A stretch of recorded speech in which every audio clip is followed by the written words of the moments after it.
Olá! Vamos agora para o capítulo 15 do livro A Mão e a Luva, chamado Embargos de Terceiro. Nós já estamos na reta final, esse livro tem só 19 capítulos e nós estamos indo agora para o capítulo 15.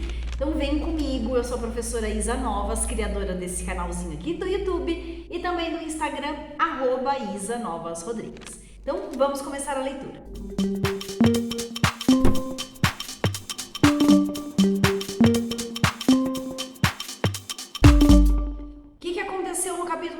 Gente, vamos lembrar, no capítulo anterior, o Luiz Alves, o terceiro pretendente da Guiomar, se declarou da forma mais direta que vocês podem imaginar.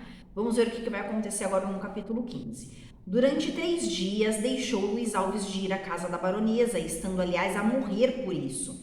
Entrava, porém, no plano esta ausência.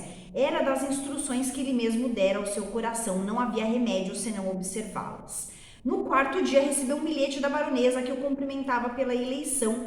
A mala do norte chegara e com ele a notícia da vitória eleitoral. Estava Luiz Alves deputado, olha só, e enfim dar a sua demão no fabrico das leis. Estevão foi o primeiro que o felicitou. Era um amigo companheiro dos bancos da academia, tanto ou mais do que os outros. Devia aplaudir aquela boa fortuna, não lhe escondeu, entretanto, a inveja que ela lhe metia.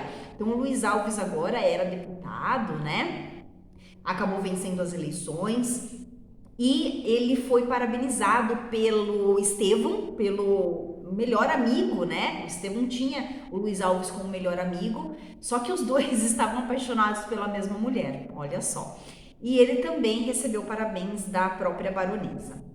Deputado, suspirou ele, eu também podia ser deputado. Estevão dizia isso como a criança deseja o doce que vê no colo de outra criança, nada mais. Era os seus sonhos de outrora que renasciam, tais quais eram, inconsistentes, vagos, prestes a dissiparem-se com o primeiro raio da manhã. Luiz Alves apressou-se a ir agradecer à baronesa a felicitação. Guiomar teve um leve estremecimento quando o viu, mas recebeu-o tranquila e risonha, quase indiferente. O advogado era hábil, não a perseguiu com os olhos, sobre acordar a atenção das demais pessoas, era seguir um método comum, ele não queria parecer-se com os outros. Então o Luiz Alves, ele já sabia, né, desses outros 2 pretendentes, do Estevão e do Jorge, e ele sabia também que esses 2 pretendentes encheram o saco da Guiomar, né? Se declararam demais, ficaram atrás dela, então ele não queria agir da mesma forma, porque ele sabia, aliás, que a Guiomar não gostava disso.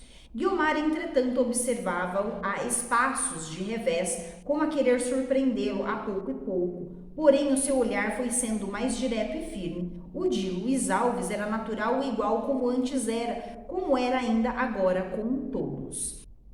Ao sair junto à porta de uma sala, onde acaso a topou, Luiz Alves teve a ocasião de lhe dizer esta simples palavra: perdoou-me? A moça retirou a mão que ele tinha presa na sua e furtou o corpo ao mesmo tempo que lhe caíam as pálpebras. Perdoou-me? Repetiu ele. Guiomar retirou-se sem dizer palavra. Luiz Alves esperou que ela desaparecesse e saiu. A moça, entretanto, ficou irritada por nada lhe ter respondido, sendo verdade que nada achou nem acharia talvez que lhe responder, mas arrependeu-se e pensou longo tempo naquilo.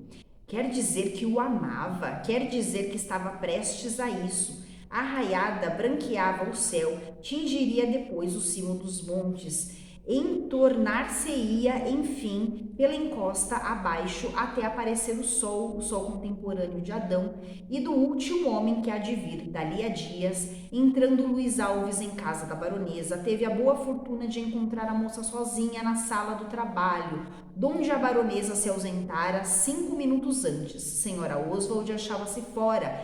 Era a hora da tardinha. O dia estava prestes a afogar-se no seio da noite. Guiomar, molemente sentada numa cadeira baixa, tinha um livro aberto sobre os joelhos e os olhos no ar. Luiz Alves surpreendeu-a nessa atitude meditativa, mais bela do que nunca, porque assim, àquela hora e com um vestido meio escuro que lhe realçava a cor de leite da face, tinha um quê de gracioso e severo, ao mesmo tempo que parecia buscado de propósito para recebê-lo. Minha madrinha já vem, disse Guiomar logo depois de lhe estender a mão, que ele apertou e sentiu um pouco trêmula. Talvez daqui a 5 minutos, disse ele, é bastante para decidir o meu destino. 2 vezes lhe perguntei se me perdoara, pela terceira lhe peço que me responda. Custa pouco uma única palavra, custa menos ainda um único gesto. A moça olhou algum tempo para o livro que tinha diante de si. Amanhã, porém, era já alta no coração de Guiomar a claridade intensa, o sol quente e vivo, porque ela não olhou muito tempo para o livro, nem hesitou mais do que era natural e exigível naquela ocasião. 2 minutos depois fez o gesto, um gesto só, mas ainda mais eloquente do que se ela falasse, estendeu-lhe a mão. Luiz Alves apertou-lhe entre as suas. A comoção era natural entre ambos. Ali estiveram alguns instantes calados, ele com os olhos fitos nela, ela com os seus no chão. As mãos tocavam-se e os corações palpitavam uníssonos. Decorreram assim 5 breves minutos. Ela foi a primeira que rompeu o silêncio. Então ele perguntou, né, porque ele foi abrupto ali na forma de se declarar para ela, e ele perguntou então se ela o perdoava, perguntou isso 2 vezes, não obteve resposta. Na terceira vez ela respondeu, mas não com palavras, com gesto. Ela pegou na mão dele. Ai, meu Deus, o que está acontecendo aqui?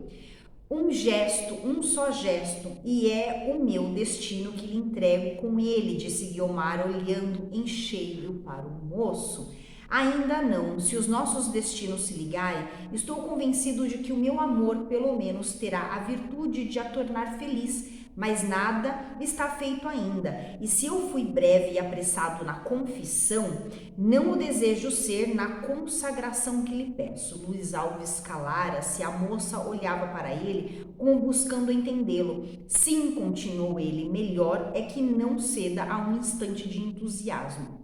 Minha vida é sua, todo o meu destino está nas suas mãos, contudo não quero surpreender-lhe o coração neste momento. No dia em que me julgar verdadeiramente digno de ser seu esposo, ouvi-la-ei e segui-la-ei. Nossa, falando de casamento já.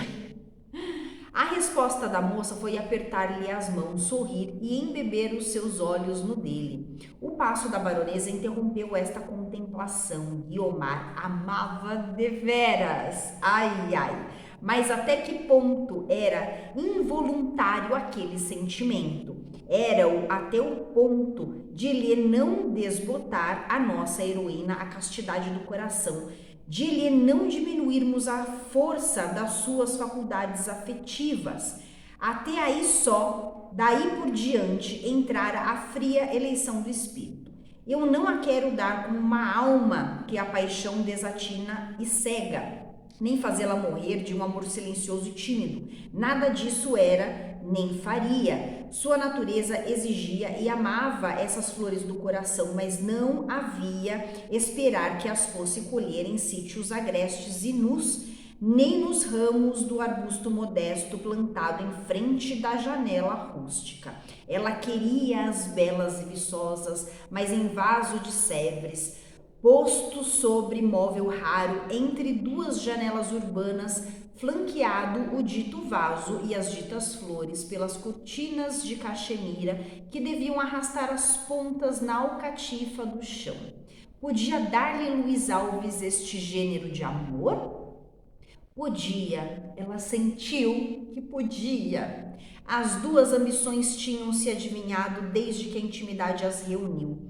O proceder de Luiz Alves, sóbrio, direto, resoluto, sem desfalecimentos nem demasias ociosas, fazia perceber à moça que ele nascera para vencer e que a sua ambição tinha verdadeiramente asas ao mesmo tempo que as tinha ou parecia tê-las o coração. Ele era um homem, Luiz Alves era um homem formado, né, importante. Ele sabia o que ele queria, era muito diferente dos outros 2 que eram mais meninos, né? Não tinham toda essa força e esse poder que o Luiz Alves tinha. Demais, O primeiro passo do homem público estava dado. Ele ia então em cheio na estrada que leva os fortes à glória. Em torno dele ia fazer-se aquela luz que era a ambição da moça, a atmosfera que ela almejava respirar. Estevão dera-lhe a vida sentimental, Jorge a vida vegetativa. Em Luiz Alves via ela combinadas as feições domésticas com o ruído exterior. Então ela enxergava futuro com Luiz Alves. Uma vez entendidos, é difícil que os dois corações se encubram, pelo menos aos olhos mais sagazes. O de Senhora Oswald era um dos mais finos. A inglesa percebeu dentro de pouco tempo que entre eles havia alguma coisa. Interrogar a moça era inútil. Sobre perigoso seria ir de coração leve, em busca de ódio, talvez. Todavia, se ainda fosse possível salvar tudo, Guiomar resistiria dificilmente a um desejo da madrinha. Era possível vencê-la por esse lado. Então, a senhora Oswald logo percebeu que estava acontecendo alguma coisa entre a Guiomar e o Luiz Alves, mas acontece que a senhora Oswald era a favor da baronesa. E o que a baronesa queria? Que a Guiomar casasse com Jorge. Então aí temos um problema, né? Senhora Oswald concebeu então um projeto insensato que lhe pareceu, aliás, excelente e de bom aviso. O desejo de servir a baronesa e levar uma ideia ao fim tapou-lhe os olhos da razão. Ela foi diretamente a Jorge. Será o que me está parecendo? Disse ela. Parece-me que há mouro na costa. Mouro na costa? Exclamou Jorge com uma tal expressão de desgosto que era fácil compreender o fundo de suspeita já existente em seu espírito. Nada menos, disse a inglesa, mas um mouro que se pode capturar. E a inglesa expôs um plano completo que o sobrinho da baronesa ouviu um tanto perplexo. O plano consistia em ir Jorge pedir à moça a baronesa em presença dela própria. A baronesa, que nutriu o desejo de os ver casados, não deixaria de fazer pesar o seu voto na balança, e era muito difícil que a gratidão de Guiomar não decidisse em favor de Jorge. Ai, ai, ai, olha o plano, gente. Vocês estão escutando? Olha esse plano. O plano da senhora Oswald foi o quê? Conversar com Jorge, convencer o Jorge, o sobrinho da baronesa, a pedir a mão da Guiomar, mas não para Guiomar. Ele ia pedir a mão para a baronesa, certo? E daí, o que ia acontecer? A Guiomar não ia poder dizer não, tá? Então era esse o plano. Vamos ver. A gratidão e o interesse, continuou ela. Devemos contar também com o interesse, que é um grande conselheiro íntimo. Ela não há de querer sacrificar a afeição da madrinha, que para ela vale... Oh, que triste lembrança, interrompeu Jorge, recuando diante da ideia de senhora Oswald. A inglesa sorriu e deixou por mão aquele argumento, firmou-se, porém, no da afeição. Guiomar não se oporia a um desejo da madrinha, era urgente dar-lhe o golpe. Jorge não se atrevia a surpreender por esse meio a equiescência da moça, mas acreditava na eficácia dele e, sobretudo, receava perder a causa. Uma vez que a vencesse, tudo podia confiar no tempo e do seu amor. O conselho foi seguido pontualmente, de noite, em presença da baronesa, à hora da despedida, porque ele hesitara a maior parte do tempo. Praticou Jorge aquele ato insensato de declarar à moça que a amava e de lhe pedir a mão. A tia sorriu de contentamento, mas teve a prudência de não proferir nada enquanto Guiomar, empalidecendo, nada dizia, porque nada achava que dizer. Então Jorge, na hora do jantar, o que ele fez? Ele se declarou para Guiomar na frente da baronesa.